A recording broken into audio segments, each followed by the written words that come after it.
distinct honor now of introducing a person who has spent his entire life fighting for civil rights and for justice. When he was mayor of Newark, long before criminal justice reform was popular, was bipartisan, had broad mass appeal, Senator Cory Booker was fighting in the streets to push for reform, to push for racial justice, and to make change happen. He has always understood how interconnected our fights are, how interconnected our communities are, and why we have to build coalitions to win. He is a movement builder, and there is no question that he is a moral voice in the Senate. But he's not just a moral voice, he is getting things done. And sometimes he is the face of that work and of that push. But I gotta tell you folks, now as being president and CEO of the Leadership Conference, I see how much Senator Booker does behind the scenes for which he never gets credit. The amount of pushing, the amount of reaching across the aisle to make things happen, to make sure that we can have as meaningful a criminal justice reform bill in Congress that can get passed, pushing, morning, noon, and night. With Thomas Farr, and I already said this morning, there's a lot out there, and we should all thank Senator Scott. But there was a person who was having impassioned conversations with him, showing him the record of what Thomas Farr did in North Carolina. Senator Booker was tireless in seeking the defeat of that vote suppressor. And I think it is incredible to me just how constantly accessible he is to the civil and human rights community. This stuff is in his blood. Senator Booker is a good friend, he is a fearless leader, and he is just plain old fierce. Please welcome Senator Cory Booker.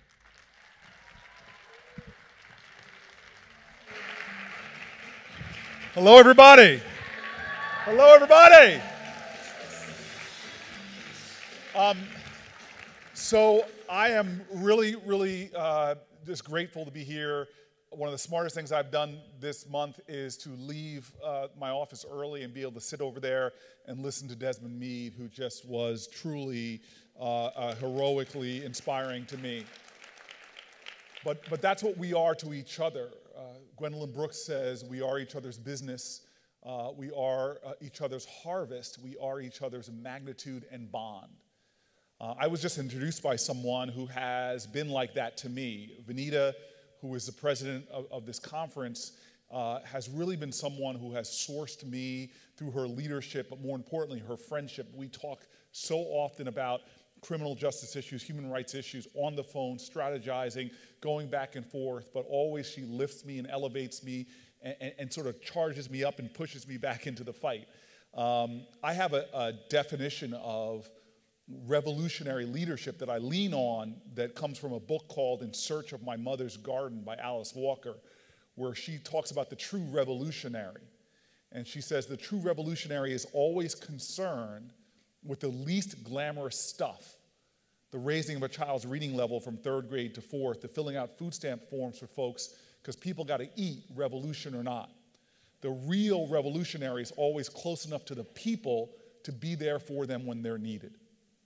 That's the kind of spirit that Vanita has, and the spirit that I know is in this room. I was looking around and seeing a lot of people I recognize from the fight, and I'm just grateful for you. And I want to share with you some of the things on my heart today, as I just came from a meeting with leadership, Schumer and Durbin and others, where we were talking about a criminal justice bill and the possibility of getting something done this Congress. And it really is one of those moments where you're sitting in these gilded rooms with painted ceilings, and you know you just got on a train from Newark, New Jersey, and you hear policy discussions and numbers mentioned and statutes mentioned all in these bills. But as I sit there, I know that those numbers and those legal terms all affect my community. I'm the only United States senator that lives in an inner city, black and brown neighborhood. My community, the median income according to the last census is about $14,000 a year. And that's household income. And I moved in this community back in the 1990s. And back then it was really off the hook, at least that's what I thought.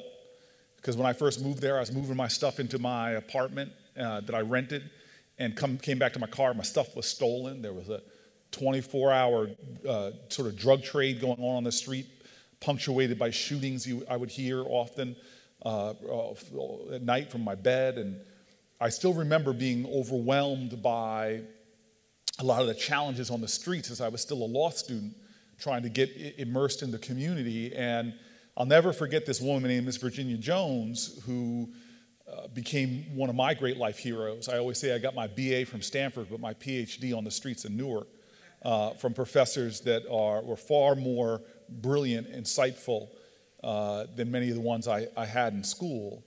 And I'll never forget that this woman, one of her first things she did with me was have me stand on the street, and she said, if you want to help me, you got to tell me what you see around you. And I said, what do you want me to do? She goes, describe the neighborhood. So I described the neighborhood, and she just looked angry and upset. This elderly woman, 5 feet and a smidgen tall. She just looked, the more I talked, the more she just looked disappointed and angry with me. And so finally she looks at me when I finish, and she goes, you can't help me. And I'm like, what do you mean? And she just turns around and starts walking away. And I run after this woman, and I grab her from behind, very respectfully, mind you.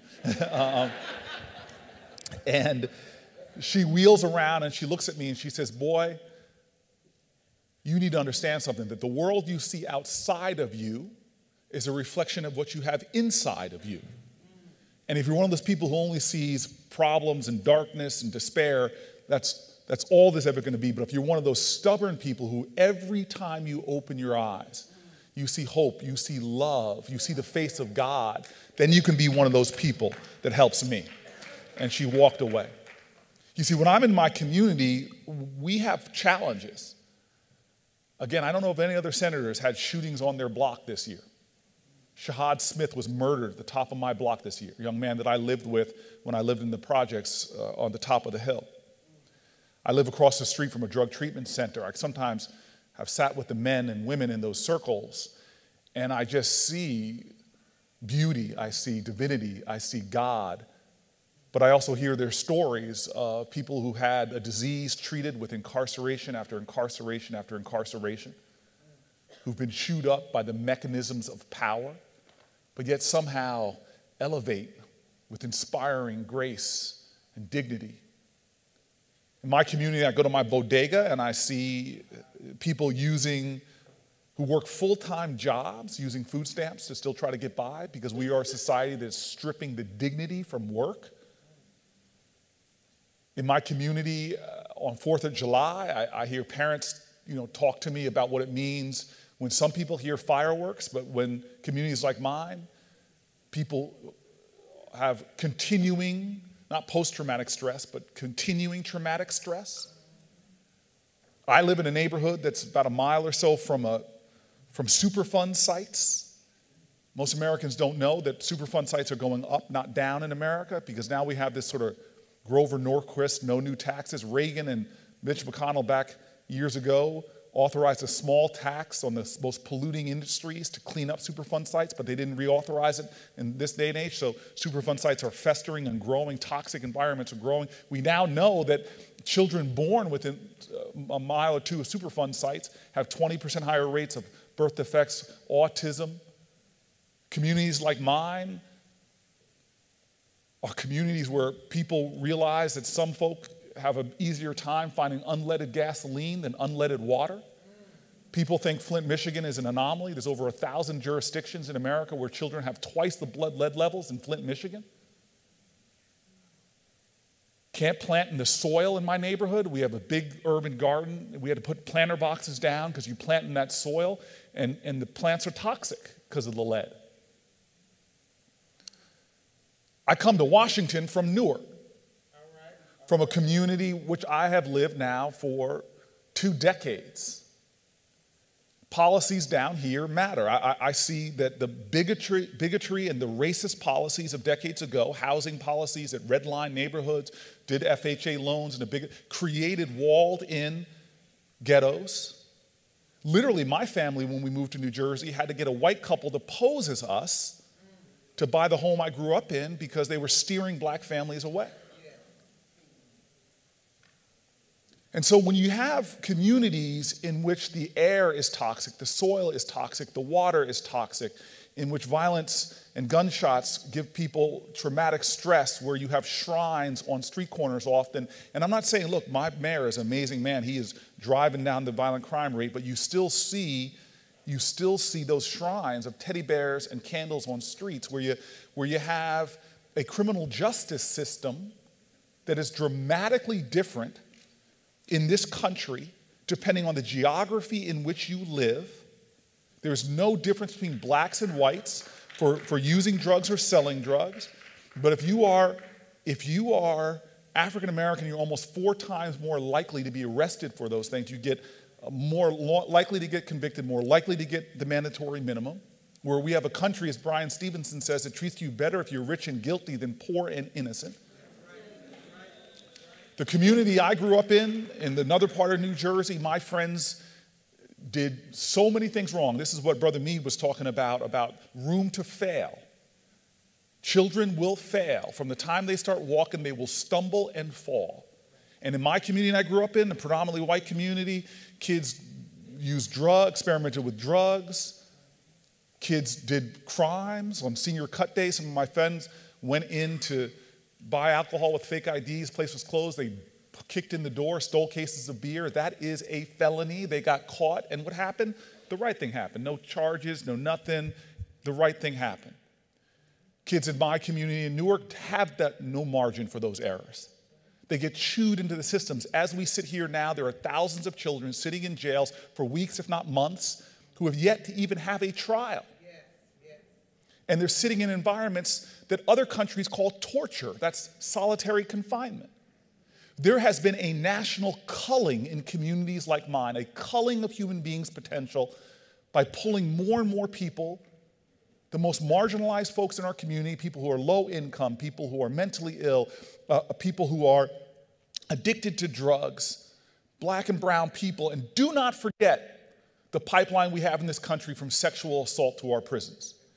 86% of women in America, in our American prisons, are survivors of sexual assault. And when I come down here to Washington, my community is a part of me now. The debates over these issues, these bills, to me, I see real people in my mind. I know folk in communities. I know that these aren't data points, but human dignity. And what bothers me now is people do not realize that human dignity is indivisible. You cannot assault the human dignity of one American without assaulting the human dignity of all Americans. And now we have this toxic illusion of separateness to somehow believe that we could have this system of oppression in our country, this cancer on the soul of our country that affects only one part of our body, but is not an urgency and a crisis for the whole body politic.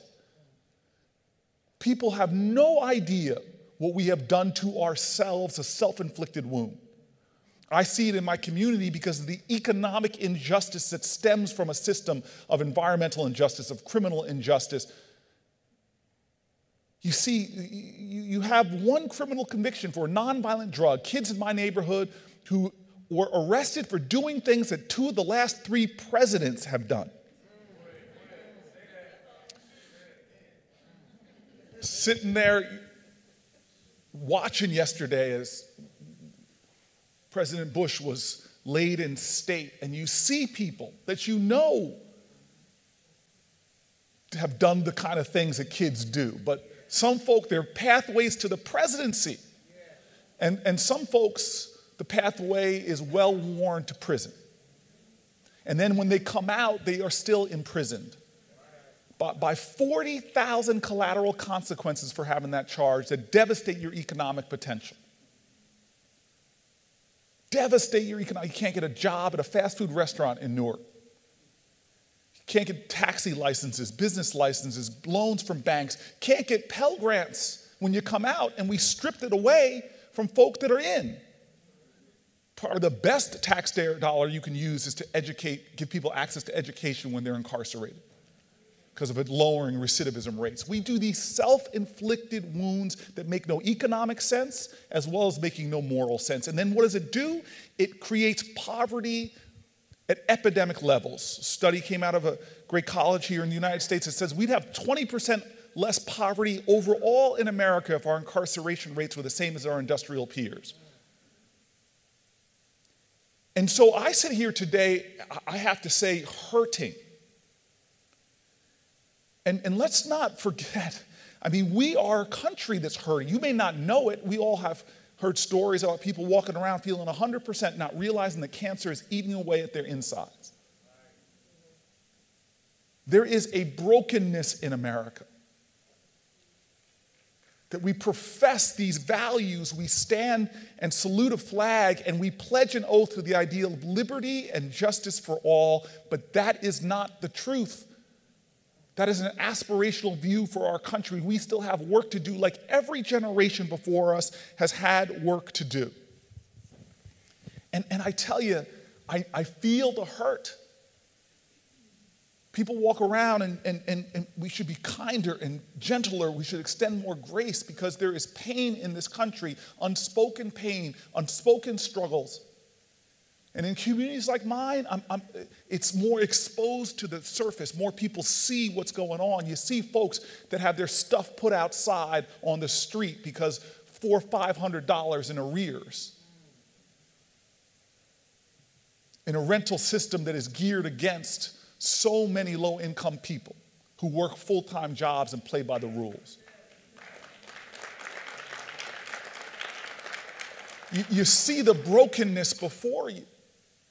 And that's what I love about my community, because there is such grace and understanding and compassion and empathy, like Miss Virginia Jones, that says, look at that person. Don't look down at the person. See the divinity and the dignity that they possess. See the connection that your spirit and soul has. See how your very attitude when you encounter them creates the environment either to continue that injustice or to address that injustice. And so I'm here with a community of folks to let folks know why we fight. And that we have to stay connected, as I said about revolutionaries, and Benita, we've got to stay connected to the soul of our country. We've got to be sourced by the people we live for. We've got to elevate the ideals of this nation so that when we say indivisible, that has meaning, a spiritual meaning to it. When we say united, that has a spiritual meaning to it. When we swear to justice, that is a call to the conscience of our country. We have got to continue to make folk uncomfortable. Because we have grown far too comfortable with injustice. I've been reading a lot of King recently. There's a great book I recommend of his writings called The Radical King. I just finished that one. I picked up another one talking about King and labor, his talk about economic justice, because there's so much about, folk forget about the civil rights. The March on Washington was about jobs and justice. People forget about this. What's the sense, as one of our leaders said, of being able to sit at a lunch counter if you can't afford to buy anything on the menu? Why do my friend Natasha, who works at the IHOP, still need food stamps to feed her family? As folk outsource the cost of their corporations onto taxpayers and onto the burdens and the backs of folk. I was amazed that King would end so many of his speeches with the rift that is the title of our conference. I thought it was just one speech he gave after getting across the Edmund Pettus Bridge, after they had been driven back. When he finally got there, he gave that ending. How long? Not long, because truth crushed to the earth will rise again. How long? Not long, because no lie can live forever. How long? Not long, because the arc of the moral universe is long, but it bends towards justice. But I started seeing through these labor speeches that he was saying that over and over again. These were the great days back before YouTube, when people who have to speak a lot like me could use the same riffs over and over again. But that was me, that small me was looking at that part, but the larger me was looking at what King was trying to do there. he was trying to do something Miss Virginia Jones would do to me, and I'll quote her words in a moment, but he was trying to get people to focus in on the very difficult challenge of having hope, the very difficult challenge of being faithful, because it is hard to stay faithful and stay hopeful when the wretchedness of humanity, the unfairness, the injustice, when it's so hard. 5 years I've worked to get something done on criminal justice reform. This bill that we have right now is but a step in the right direction on a mile-long journey. It is not a perfect bill, but dear God, after decades of mandatory minimums, 3 strikes, you're out. It's the first time it stops and starts to move in the right direction. But God bless America, 5 years. And we get one solid step, and there's no guarantee this bill will get to a 4 for a vote. The clock is ticking, 2 weeks left. How do you stay faithful? How do you keep hope? And King, at the end of his speeches, was trying to remind people the arc of the moral universe is long, but it bends towards justice. Don't forget, slavery came to this country in the 1600s, and it wasn't until the 1800s that abolitionists won. Don't forget that the subjugation of people of this country was generations of subjugation, and it took years to get to the civil rights movement. Don't forget that women were second-class citizens from the beginning of this nation, and it took generations to get to suffrage. Miss Jones taught me what hope and faith are.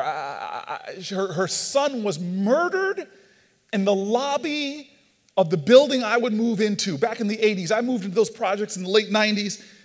Her son was murdered in that lobby, and she never left those buildings. Talk about pain and wretchedness, the funk of life. And she never left. She and I made enough money, we could have lived in other places. But she stayed in those buildings. I asked her why once, with that kind of hurt, unimaginable grief. Why would she stay in those buildings? And she said to me, boy, why am I still in? Yes, Miss Jones. Why do I still live in apartment 5A? That's what I asked, Miss Jones. Why am I still the tenant president of these buildings since the day they were built? Yes, Miss Jones. Why? She goes, because I'm in charge of Homeland Security.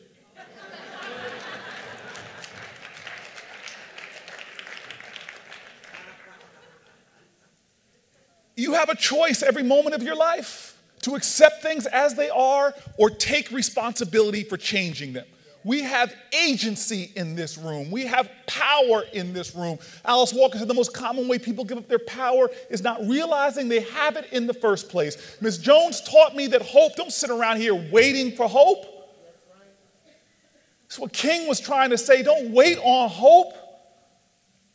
Hope is not passive. It doesn't wait for a sign, a light at the end of a tunnel. Hope is the active conviction that despair will not have the last word. And what King is talking about the arc of the moral universe, is what Baldwin wrote about in the last pages of The Fire Next Time. He says, I know what I'm asking you is impossible, but today's day and age is in every day and age, the impossible is the least we can demand. For one is, after all, emboldened by the spectacle of human history in general and American Negro history in particular, for it is nothing less than the perpetual testimony of the achievement of the impossible. Yes, the arc of the moral universe is long. And yes, it bends towards justice, but it bends because we have bent it. And this is the call right now about who we will be in this moment. I tell you, this country, let's not whitewash our history. It was born with imperfect geniuses who put on paper a break with the course of human events. This country would not be a theocracy where we all pray alike. It would not be based on some kind of tribalism or some kind of religion. Spin the globe and you'll see the borders of so many countries are born from that. Countries split apart, Pakistan and India, because of religious differences. No, they said that we will be a nation based upon principles and ideals that are even bigger than the men that put them down. And they couldn't escape the bigotry and the hatred of this time. The Declaration of Independence, let's not get it twisted. Let's tell the truth about America. The Declaration of Independence calls Native Americans savages. Women are not even mentioned at all. Blacks are fractions of human beings. Y'all know Stokely Carmichael used to say, constitute. I could only say 3/5 of the word. But the story and the greatness of America isn't the absence, don't whitewash it out of our history of bigotry and hatred. The greatness of this country is generations of folk said, I'm going to bend the arc of this nation's history towards justice, and they fought. And many of them would never live to see the victories that they fought. They would never live to see the sprouts of the seeds they planted through their struggles, but they fought nonetheless. And don't get it twisted. It wasn't senators that made this change. You all know it wasn't a bunch of men that came to the Senate floor and said, you know what, it's time that women have the right to vote. It wasn't a senator named Strom Thurmond who came out and said, yes, it's time those Negro people have some civil rights. No, it was coalitions that looked a lot like the people in this room. Black folks, brown folks, white folks, Christians, Jews, Muslims, Indians, Sikhs, Hindu, everybody marching together, fighting together, coming together, pushing together, meeting in less fancy places than this. Come on now. I can't imagine in August sitting in a church basement plotting the revolution. I can't imagine in a barn hiding out black folk and white folk, Quakers and former slaves, planning the biggest infrastructure project this nation has ever seen, the Underground Railroad. I can't imagine what it was like for those folks at Seneca Falls or those folks at Stonewall who were planning and plotting and fighting at times for liberation, for justice, to awaken people about their indivisibility. That the trans destiny and the Baha'i destiny and the Muslim destiny and the Lutheran destiny and the libertarian destiny and the vegetarian destiny, whatever American you are, we are interwoven. We need each other. We got to love each other. Don't let people make the aspiration of this country be tolerance. Go home tonight and tell somebody you're living with, I tolerate you, baby. No, we are called for love. Love says, I see you, I see your worth, I see your dignity, I see how my destiny is interwoven with yours. Get up. We need each other. We got to love on each other. Now, y'all applaud. Let me tell you right now, got to love Republicans. That might not be, I'm trying to make y'all uncomfortable. Lindsey Graham, Kavanaugh hearing. I am a little upset. I don't know if you all noticed, I used to have like a Questlove afro, but I pulled it all out after that.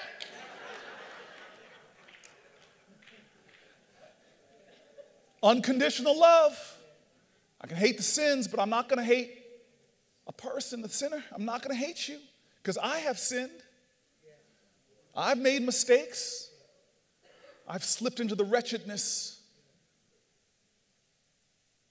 Just days later, I'm on the phone with Lindsey Graham, double team in the White House about getting an effective ban on juvenile solitary confinement into the bill. It's in the bill now.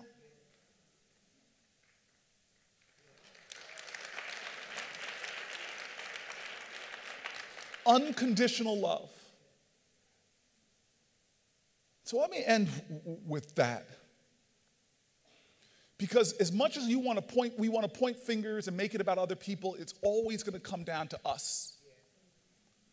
That's why I walked in this room. I wanted to get here early. I scrambled to get here early because I need you all. Because the essence of who I am is always going to be that young guy, law student, moving into a community of folks and the funk of that community, in the challenges of that community, and finding home and fellowship like I had never experienced in my life. finding people that embraced me despite myself. Miss Jones may have left me on that street after preaching to me about what I see, but she didn't give up on me. I made mistakes. I'm proud of my record as mayor, but I made mistakes. And the forgiveness I found, the grace that I found, I now realize in America we need a revival of civic grace where we embrace each other again and revive that love, that spirit of commitment to one another written into that imperfectly perfect document, the Declaration of Independence, that ends with a declaration of interdependence. We must mutually pledge to each other our lives, our fortunes, and our sacred honor. God, we need that sacred honor. But it all comes back to me. It all comes back to you. And I'll end with my imperfections. I lived in these projects. I told you it was tough living. Roaches, mice. I could heat and hot water intermittent, but it was community. It was what King called for, the beloved community. I found it in the projects in Newark. Folk who looked out for each other and cared about each other. I would come home at night from hard, long days and, just hang out in my lobby. Kids hung out in my lobby. I watched them grow up. They were teenagers now.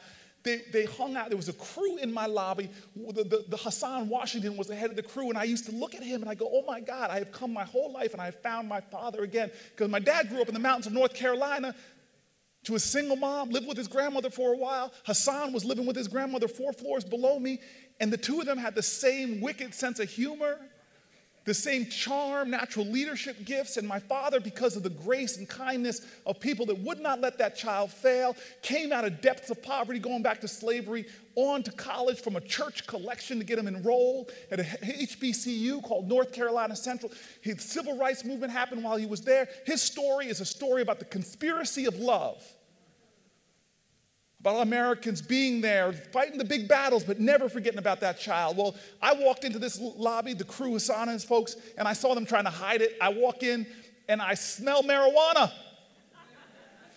Not quite as pungent as I had smelled it back in my Stanford days, but come on now.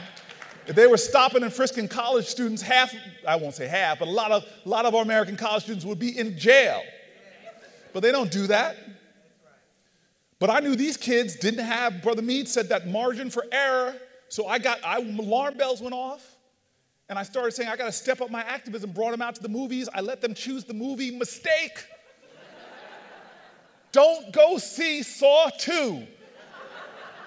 Why would they make a second one? Took them out and started saying to them, I'm going to hook you each up with mentors and da-da-da. But I got busy. Why did I get busy? Because I was running for mayor. And the big goal I was thinking about, the big office. And so I didn't follow through on the things I said I was going to do with them, but I would still come home into that lobby during the campaign, and they would cheer me on. I'd walk through these kids, and I tell you, it was amazing. They would greet me chanting the name and the title I thought, Mayor Booker, Mayor Booker. They had lawn signs, waving them around. I got in that elevator so happy till I realized, where did they get those lawn signs from? They're expensive. If anybody's run campaigns, they're expensive. I won the election. I had death threats against me. FBI warned us, so they put police all over the place. There were police stationed in the projects, in the lobby outside, the safest they'd ever been.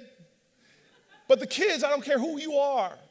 When you were a high school student, you didn't want to hang out where there were police, so I didn't see this crew, but I was on the mission. I was going to make Newark better for everybody. The early days, there was lots of shootings going on in Newark. It was the heat of the summer, and I used to run to the street corners where shootings happened and give street-level sermons, talking to people about the plans, about us coming together. One day, about a month after I'd been elected, I come to a street, Court Street, near Broad Street, body being covered, another one being put in the ambulance, one dead, and I barely affirmed the humanity sprawled out before me. I turned to minister to the living. That day I got home to try to steal a couple hours of sleep, sat on my bed at the top of those projects, looked at my BlackBerry, and there was a name, Hassan Washington.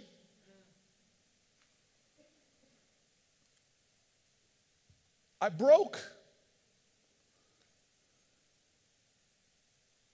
His funeral, everybody was there. It was at Perry's funeral home in the basement. They had one room in the basement, and everybody showed up. And I walked down those staircases. It was a narrow staircase. I used to dislike that room and the unnatural aberration of children being buried by parents. And I walked down those narrow staircases like descending into a bowel of a ship, and there we were, chained together in grief, piled in one on top of the other, swaying and moaning and crying. I was a newly elected mayor, but I didn't feel powerful. I felt impotent. I stood in the back. I couldn't minister to anybody. I was hurting, leaning on others, and finally I couldn't take it. I just ran out. I ran out, jumped in a new SUV down to City Hall, into my office, slamming the door, sat on my couch in that office, and for the first time as mayor of the city of Newark, I wept and I wept and I wept. God put Hassan right below me. He put him right in front of me. He was my father. Generations ago in the 40s, 50s, and 60s, they didn't fail my dad. When his grandmama couldn't take care of him, people took him into their own home. This was my spiritual moment where I could return the favors, the blessings of my ancestors by paying it forward. He was right in front of me on my doorstep. We quote statistics all the time, but these are lives. This is our nation's greatest natural resource, the genius of our children. And Hassan was a future leader, a future Rhodes Scholar. He was a future senator, future president. And he is gone, and nothing I can do can resurrect that. And all of us came to his funeral. All of us were there for his death, but where were we for his life? And so now I say to everyone here, I don't need to preach to you all about the pain in our communities, about the hearse, about the grievous losses of our national treasure, about how every day that goes by that we don't move Washington, move our state houses every single day, that we tolerate the unimaginable, like more African Americans under criminal supervision than all the slaves in 1850, the unimaginable. That 1 out of every 3 incarcerated women on the planet Earth are here in America. Unimaginable. That our children are being poisoned every single day because we won't put a few dollars into a budget, a rounding error to do water infrastructure in this country. Unimaginable. I don't need to tell you all about the human carnage that we're tolerating in our country, where boys in boxes are commonplace, so commonplace that we doesn't even make the news anymore. But I end with Mrs. Jones's words to me. Words I repeated to myself on that couch, weeping into my hands. Words I've repeated on day after day in the Senate, where I bang my head against the wall of what seems to be implacable resistance. Yes, I repeat the words of King. How long, not long? Yes, I repeat the words of Douglas. Power concedes nothing without a demand. Yes, I repeat the words of our leaders who, even though they were sick and tired of being sick and tired, still fought. But let me give you the final words of a woman who lived on the 5th floor of the projects. Years before I would be mayor of the city, after another kid was shot and killed in our neighborhood, I tried to stop this kid's bleeding, but to no avail. I was shaken and traumatized. First time I'd ever been with a body as it slipped out of its mortal coil. She saw me that next morning, broken and feeling like I was drowning, filling with darkness in my soul, angry at our nation. And I'm telling you right now, if our country hasn't broken your heart, you don't love her enough. She saw me there broken. She saw me there hurting. She saw my soul screaming out. Across the courtyard in the Newark projects, she didn't say anything. She just opened her arms. And that early morning, as the sun had just risen, I ran across that courtyard and hugged this elderly woman and just started crying into her shoulder. And she just said 2 words as she rubbed my back and held me tight. This warrior of a woman, this soldier of love, held me. Her son murdered in a lobby 50 feet away. She held me, comforted me with 2 words, inspired me with 2 words, gave me the gift of these 2 words. She rubbed my back and just said over and over again, stay faithful. Stay faithful, stay faithful. My fellow Americans, we have come this far by faith.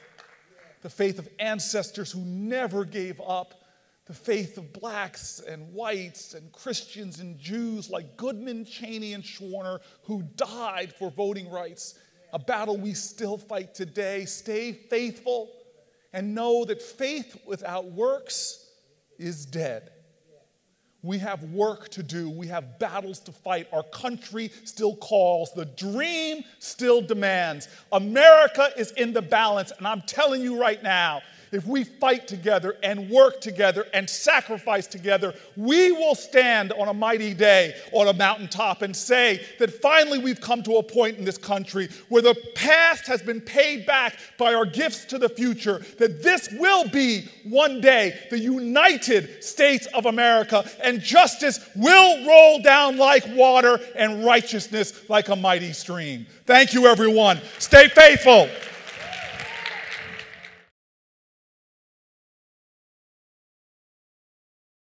There's only one daily digital show out here that keeps it black and keeps it real as Roland Martin Unfiltered. Because guess what? We come back live January 3rd. The blackest show on all of digital, cable, and broadcast. See that name right there? Roland Martin Unfiltered. Hello. Y'all want some of this? /Roland S. Martin. And don't forget to turn on your notifications. There's only one show out here, folks, in the digital world that's focused on you. Because here's the piece. I ain't afraid of Fox News. Come back live January 3rd. All right, folks, back to that Roland Martin Unfiltered video in just one moment. Now, a word from one of our Roland Martin Unfiltered partners. You've heard me say it before, and I will say it again. Write down this website, marijuanastock.org. That's marijuanastock.org. I'm going to tell you why it matters. Legal marijuana has grown to become a $9 billion industry in roughly 6 years. Forbes magazine predicts the market will continue to grow to nearly $50 billion in the next 10 years. So whether you like it or not, legal marijuana is a growing industry, and it is only going to get bigger. Now, if you're an investor, you get it. You look for business models that are easy to understand in industries that are trending up. Our friends at Transatlantic Real Estate made their business very simple. They buy land that supports legal marijuana operations and lease it to high-paying tenants. So you are investing in the landlord of a licensed marijuana farm. Stop working so hard for your money. Let your money start working for you by investing in the legal cannabis industry. You can invest as little as $300 up to $10,000. But you can't wait. This crowdfunding opportunity is only available for a few more days. They say that you either make things happen, watch things happen, or sit around wondering what happened. Don't be the person watching and wondering. Don't let another investment boom get away from you. It's time to make something happen for you, your finances, and your family. And don't forget my pro tip. To be included, you must complete and confirm your application. And be sure to complete the process. Go to marijuanastock.org. That's marijuanastock.org. Get in the game, folks. Do it now before time runs out. Now back to your Roland Martin Unfiltered video. You want to support Roland Martin Unfiltered? Be sure to join our Bring the Funk fan club. Every dollar that you give to us supports our daily digital show. There's only one daily digital show out here that keeps it black and keep it real as Roland Martin Unfiltered. Support the Roland Martin Unfiltered daily digital show by going to RolandMartinUnfiltered.com. Our goal is to get 20,000 of our fans contributing $50 each for the whole year. You can make this possible. RolandMartinUnfiltered.com.